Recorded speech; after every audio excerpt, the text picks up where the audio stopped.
Hey everyone, welcome to today's video. I'm thrilled to show you an incredible PS2 emulator for iOS devices that allows you to relive some of your favorite retro games right on your iPhone or iPad. If you've been looking for a way to enjoy those classic PS2 titles, you're in the right place. First, let's open up the emulator so you can see it in action. As you can see, it runs perfectly, even on older devices like my trusty old iPhone.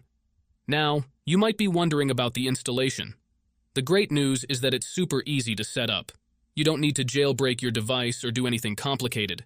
This emulator is designed to be user-friendly and straightforward. All you need to do is watch this video and follow each step I show you. Alright, if you're ready to dive into some retro gaming fun, let's get started with the tutorial. Make sure you follow along closely, and soon enough, you'll be enjoying all those classic PS2 games right on your iOS device. Let's get into it. First, let's start by adjusting a couple of settings to optimize your device for this app. Head into your settings, tap on General, and make sure that background app refresh is turned on, either for Wi-Fi or for both Wi-Fi and mobile data. This ensures the app can run smoothly in the background. Next, swing by your battery settings and switch off low power mode. This feature can slow down your device, which we definitely don't want happening. With these two settings tweaked, you're all ready to move on to the next step. What you need to do next is open up your internet browser, in my case it's Safari, and go to the website called rocketmods.com.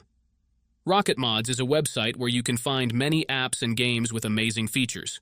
Once you are on the website, search for PS2 Emulator and click on it.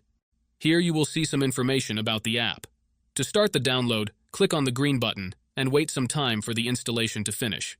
However, there is one more step that you need to complete before you can finish the installation. This step may vary depending on your device model and operating system, and usually involves some pretty simple steps. Don't worry, this step is very easy and quick, and there will be a video tutorial on how to complete it. Just follow the instructions, and you should be fine. So, that's it guys. If you enjoyed this video, make sure to leave a comment, like, and subscribe. Thanks for watching, and see you next time.